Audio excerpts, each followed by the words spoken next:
बिस्मिल्लाहिर्रहमानिर्रहीम अस्सलामुअलैकुम। मेरा प्यार मेरी दुआएं आप सब के लिए। आज जो मैं आपको रेसिपी दे रही हूँ स्पेशल है। स्पेशल एक मसाला डलता है उसका, ये स्पेशल मटन कौरमा। तो इसके लिए जिन चीज़ों को मैंने इस्तेमाल किया है वो मसाला तो मैं आपको बाद में बताती हूँ जब डालना होगा उस वक्त। उसके लिए मैंने 1/2 किलो मटन लिया है और एक प्याज है उसको मैंने बिल्कुल वो ग्राइंड कर लिया है। और अदरक लहसुन का पेस्ट ये है कि लहसुन जो है वो ज़्यादा डालना है, तो इसमें तकरीबन 1 टेबल स्पून जो है ना भर के वो लहसुन का पेस्ट और 1 टीस्पून जो है ना वो अदरक का पेस्ट है, ठीक है।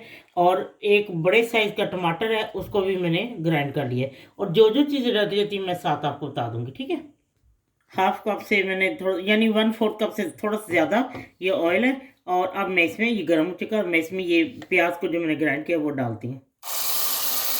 हाँ जी, कच्चा जो प्याज फ्राई उसको जब हम ग्राइंड करते हैं उसको बहुत ज़्यादा भूनना पड़ता है क्योंकि उसमें ना वो स्मेल नहीं जाती कच्चेपन की ना। ये अब हो गया और अब मैं इसमें अदरक लहसुन का पेस्ट डाल देती हूँ, ठीक है। इसको मैं भूनती हूँ।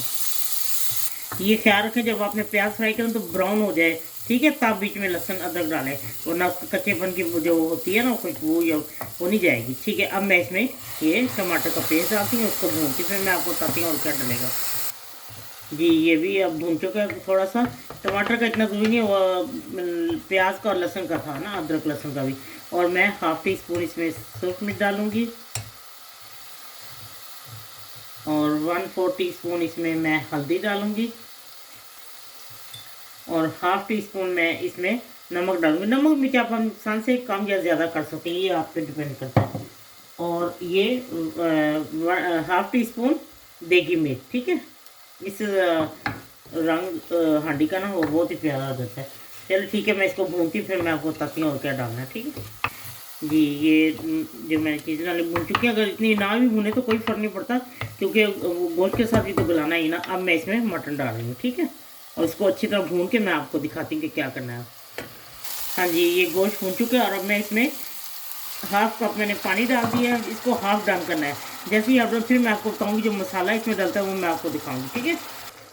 लीजिए गोश्त तकरीबन आधे से ज़्यादा गल ही चुका है। और अब मैं इसमें ये हरी मिर्च डालती हूँ। मैंने 3 अदरक ली हैं, ये बहुत कड़वी हैं, आप अपने मुताबिक देख रहे हैं, इसीलिए मैंने वो सूरख मिर्च जो है ना वो ज़रा कम ही डाली थी। तो और ये मसाला है, इसके लिए मैंने 1 टीस्पून ज़ीरा ली है और 1.5 टीस्पून ज़ीरा, 1 टीस्पून साबुत धनिया और 3 लौंग, 3 अदद छोटी इलायची और 10 दाने काली मिर्च और उसको मोटा मोटा क्रश कर लिया, ठीक है।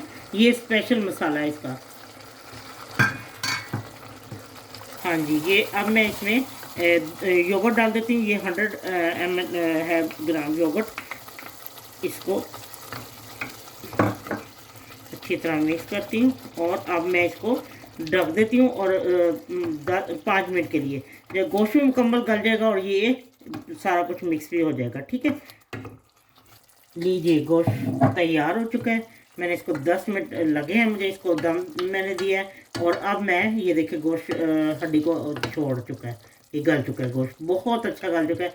और अब मैं इसमें 1 टीस्पून भर के इसमें मैं ये कसूरी मेथी डाल रही हूँ और अब मैं इसको आपको डिश आउट करके दिखाती हूँ, ठीक है। लीजिए स्पेशल मसाला मटन कौरमा तैयार है। आप यकीन करें इतना टेस्टी है कि आप शादी ब्याह के खानों को भूल जाएंगे जब शादी ब्याह पे जो खाते हैं गोश्त। एक दो ज़रूर बनाएं, बहुत ही मज़े का है। और इसमें नमक मिर्च अपने अपने मुताबिक डालें जो आपको जिस तरह आपको पसंद है। तो ठीक है, ये मसाला स्पेशल है, ये ज़रूर इसके बगैर इसका जायका नहीं इतना आता। तो ठीक है बनाएं और जब ये आप बनाएं तो खाएं, मुझे ज़रूर बताएं। जब ये आपके घर में बनेगा ना तो सब घरों में बहुत खुश होना है। जब आपका दिल चाहे आसान और मज़ेदार खाना खाने को तो आइए ना गुड्डो के ढाबा पर। प्लीज़ सब्सक्राइब करना, लाइक करना और कमेंट्स करना ना भूलें। अल्लाह हाफिज़।